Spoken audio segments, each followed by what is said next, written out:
Scary pumpkin audio में आपका स्वागत है। इस कहानी की लेखिका है स्नेहा बस्तोड़कर वाणी। स्वाति अपने क्वार्टर्स के बेड पर लेटे कई घंटों से पंखे को देख रही थी। कुछ समय पहले घटी घटनाएं किसी फिल्म की रील की तरह उसके दिमाग में घूम रही थी।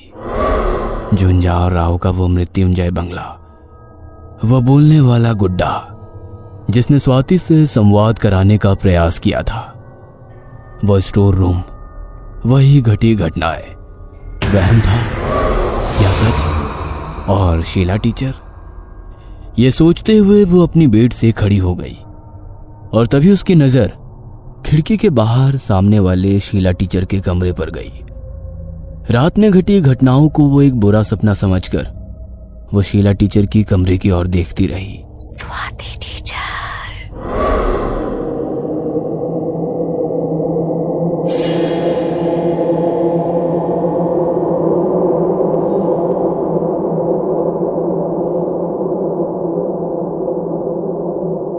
वो आवाज एक कोने से आ रही थी।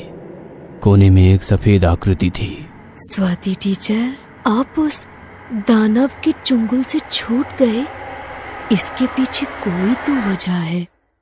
स्वामी जी के संकेत पहचानिए, उन मासूम आत्माओं को मुक्ति दिलाइए जो झुंझार राव के कैद में है। शीला टीचर। स्वाति टीचर के मुंह से अपने आप शब्द निकले। तभी दरवाजे पर किसी ने दस्तक दी और स्वाति टीचर होश में आई। उन्होंने फिर से उस कोने में देखा, पर वहां कोई आकृति नहीं थी। फिर से दरवाजे पर खटखट हुई। स्वाति टीचर। अपने कपड़े और बाल ठीक किए और दरवाजा खोला। स्वाति टीचर, आपको प्रिंसिपल साहब ने उनकी कैबिन में बुलाया है। दरवाजे पर खड़े पियोन ने कहा, आप आगे चलिए, मैं आती हूँ। अपने कमरे में घटी घटनाओं के बारे में सोचते हुए वह प्रिंसिपल के कैबिन में पहुंची। मैं come in sir? Yes teacher, please come. Swati के मन में असंख्य विचार घूम रहे थे। मुझे यहाँ इतनी सुबह क्यों बुलाया होगा? क्या वो शीला टीचर के बारे में जानते होंगे? मैं उन्हें क्या बताऊं? अगर मैं उन्हें बता दूं कि कल क्या हुआ था, तो क्या वो इस पर विश्वास करेंगे? मीट इंस्पेक्टर मोहिते, वे यहाँ हमारे स्कूल से एक छात्र के लापता होने की जांच करने आए हैं। तभी स्वाति की नजर कुर्सी पर बैठे खाकी वर्दीधारी व्यक्ति की ओर गई।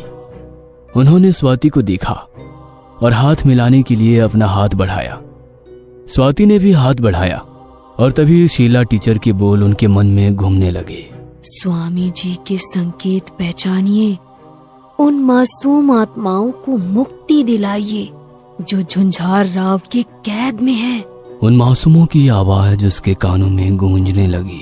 टीचर हमें बचाओ, टीचर हमें बचाओ। Teacher all okay? स्वाति के चेहरे के बदले हुए भाव को देखकर कहा। जी कहिए, मैं आपकी क्या मदद कर सकती हूँ? देखिए, आपके स्कूल की छुट्टियां चल रही है तो कई शिक्षक यहाँ उपलब्ध नहीं है। हालांकि हम उनसे लापता लड़के रवि के बारे में जानकारी प्राप्त करने की कोशिश कर रहे हैं। क्या आप रवि को जानते हैं? नहीं, वो दूसरे क्लास का छात्र होने की वजह से मेरी उससे ज्यादा बातचीत नहीं हुई। दत्तू, क्या आपने शीला टीचर को नहीं बुलाया? उनके कमरे में ताला है सर। स्वाति टीचर, क्या आप जानते हैं कि शीला टीचर कहाँ है? क्या जवाब दूं? ये सोचकर स्वाति अपने माथे से पसीना पोंछने लगी। सर, हम रवि का कमरा देखना चाहते हैं। पुलिस निरीक्षक ने विषय बदलते हुए कहा। दत्तू साहब को रवि का कमरा दिखाओ। अभी मेरी स्कूल के ट्रस्टी के साथ मीटिंग है। इंस्पेक्टर साहब, मैं चलता हूँ।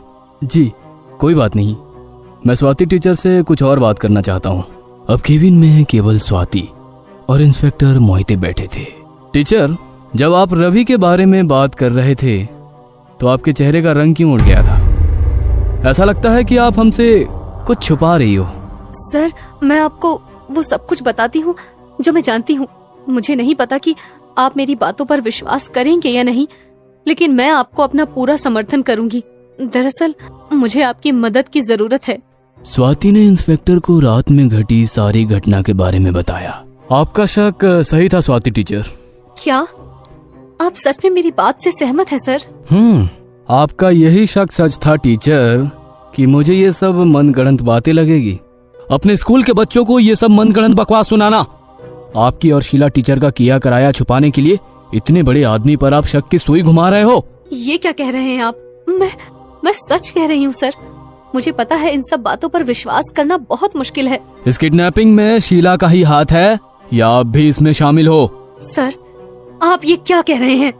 मैं यहाँ आपको शीला टीचर की मदद करने को कह रही हूँ और आप हैं कि हम पर ही शक किए जा रहे हैं। उसे हम क्यों किडनैप करेंगे? वो आप दोनों की कुंडली निकालने के बाद ही पता चलेगा। देखिए सर, मैंने आपको वही बताया जो मैं जानती थी। और कुछ जानना हो तो आप हमारी कुंडली से और जानकारी ले सकते हैं। जैसा कि आप कहते हैं, मैं आपकी और मदद नहीं कर सकती। इंस्पेक्टर से मदद की उम्मीद खत्म हो गई थी और वो निराश होकर वहां से चली गई। शाम हो रही थी। स्वाति के हाथ से समय निकलता जा रहा था, लेकिन उसे कोई रास्ता सूझ नहीं रहा था। वह स्कूल के बाहर मंदिर में बैठी हुई भगवान से प्रार्थना कर रही थी। हे भगवान, मुझे कोई रास्ता दिखाओ।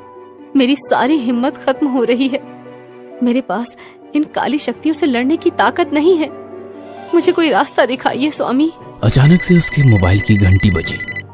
वह जल्दी से मंदिर से बाहर निकली और फोन उठाया। हेलो। हेलो स्वाति टीचर, मैं इंस्पेक्टर मोहिते बात कर रहा हूँ। जी बोलिए सर। टीचर, मुझे आपकी मदद चाहिए। क्यों? मेरी कुंडली से पूरी जानकारी नहीं मिली आपको? स्वाति ने गुस्से से पूछा। देखिए टीचर, यदि आपने जो कहा वो सच है तो हमें समय गंवाना नहीं चाहिए। हमने शीला टीचर के कॉल रिकॉर्ड चेक किए हैं। उनका लास्ट कॉल झुंझार राव के बंगले का लोकेशन दिखा रहा है और उसके बाद फोन स्विच ऑफ है। आज सुबह जिस तरह से मैंने आपसे बात की उसके लिए मैं माफी चाहता हूँ। मैं आगे की पूछताछ के लिए वहाँ जा रहा हूँ। प्लीज सर, आप वहाँ मत जाइए। स्वाति ने चिंता के साथ कहा। पर क्यों? प्लीज सर, मेरी बात सुनिए। देखिए टीचर, मैं इन सब बातों में विश्वास नहीं करता और लापता व्यक्ति के बारे में पूछताछ करना मेरा काम है। और अब शीला टीचर भी गायब है, इसलिए मुझे वहाँ जाना ही होगा। सर प्लीज, यदि आप वहाँ जाते हैं तो अकेले ना जाएं और वो नीला शरबत ना पिएं। अगर मुझे शीला टीचर के बारे में और जानकारी मिलती है तो मैं आपको बता दूंगा। स्वाति को समझ नहीं आ रहा था कि उसे खुश होना चाहिए या चिंता करनी चाहिए। ये सोचकर वो अपने कमरे में लौट आई। जैसे ही उसने कमरे में अपनी चप्पल उतारी, उसने कोने में फिर से वही सफेद आकृति देखी, लेकिन इस बार स्पष्ट चेहरा उस आकृति में दिखाई दे रहा था। शीला टीचर का चेहरा।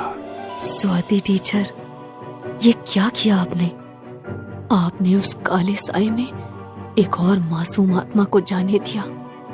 एक और जीवन खतरे में है टीचर। इसे रोकिए टीचर। मैं क्या करूं शीला टीचर? मुझे कुछ भी समझ नहीं आ रहा है। मैं उस दानव का सामना नहीं कर सकती। अपने अंदर की शक्ति को पहचानो टीचर। केवल आप ही उन आत्माओं को मुक्त कर सकते हैं। स्वामी पर विश्वास करें, खुद पर विश्वास करें। स्वाति टीचर ने भगवान के सामने हाथ जोड़े, स्वामी समर्थ की विभूति पुड़िया में बांध ली और वो झुंझार राव के बंगले की ओर जाने लगी। काफी रात हो चुकी थी। इस बार स्वाति टीचर मृत्युंजय बंगले पर अपनी स्कूटी लेकर पहुंची। वहां गेट के बाहर पुलिस की गाड़ी खड़ी थी, मतलब इंस्पेक्टर मोहिते अंदर ही थे। वह दबे पांव से पत्थर की सड़क पर चलते हुए बंगले के दरवाजे पर पहुंच गई, लेकिन दरवाजा पर ताला था।